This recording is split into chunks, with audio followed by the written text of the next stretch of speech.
Even in the military, when the word support is added, it refers to great firepower. He opens his status window. His level and stats are these. As for the skills, they are no big deal. There was no turning back now, so Hyun says he'll at least go up to level 50 and get his ultimate. Maybe it'll be something decent.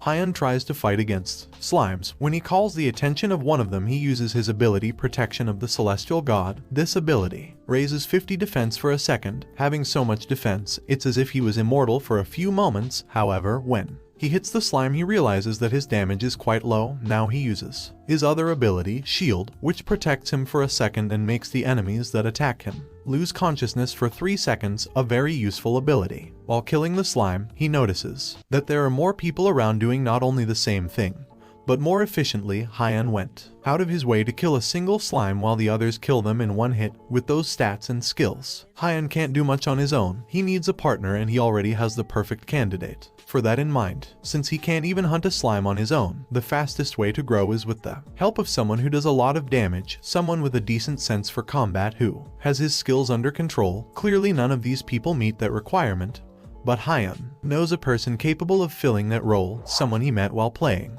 Asura, rank 2, Ain. To look for Ain, Hyun connects back to Asura, then meets Ain. It's the first time they've seen each other in a long time. The place is Ain's choice. Hyun tells him that he has to tell him something, but Ain starts to activate his predatory ability, and without a word, he attacks Hyun.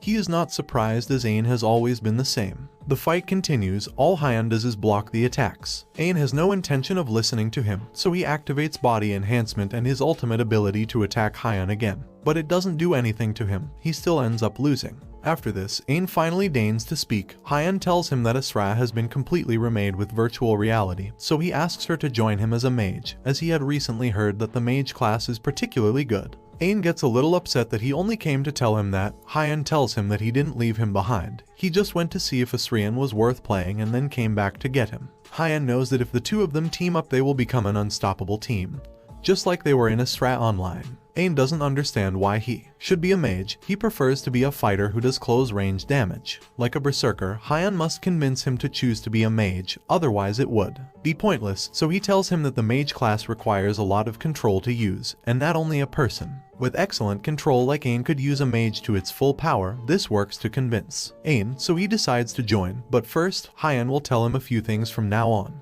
He tells him that after he joins the game, when he's selecting his class, Cadriel will appear and tell him all about the hidden classes. Days later, we go to the magical country Levia. There both of them had arranged to meet right at the castle gates. Hyun told her that he would put a feather in her headband so that she would recognize him. After a while, Ain appears, but no, it's not this guy here. Ain is actually a girl. Hyun is not sure if she is Ain, so he asks her what was the main ability of the werewolf she used to be an Asura. She answers correctly, so yes, she is Ain. Hyun never imagined she would be a girl. Ain, just as Hyun had told her, she chose a magic class, specifically an occult class. She shows him her status window. To Hyun's surprise, she turns out to be a close-range mage. This makes him feel a bit unsure, but he decides to see her abilities before coming to a conclusion. Ain has no area damage skill, only a skill that consumes a lot of mana. With her base attack and that skill, she should be able to do considerable damage per attack. However, she has only 450 mana, so she's a bit limited. Everything indicated that they were screwed.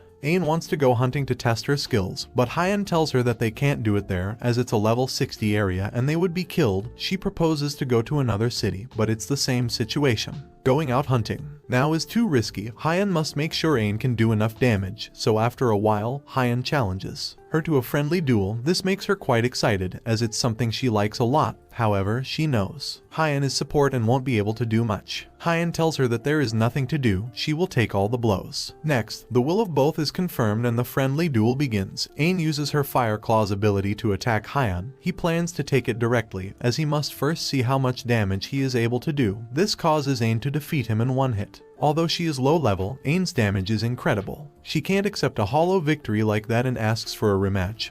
Hyun says he won't hold back this time. The rematch begins. Ain attacks in a frontal way again. Hyun thinks it would be a waste to use immortality when he can dodge that with no problem. Although Ain's attacks are accurate, she's slow and has a lot of openings, a bit disappointing compared to what she was in Asura. Maybe it's because she hasn't gotten used to the game yet. Hyan keeps avoiding her attacks and provoking her. This makes Ain go all out, her speed increases and she uses fire claws again. Hyan has no choice but to use the heavenly god's protection as she can't dodge it. Then she uses a shield and ends up winning the fight.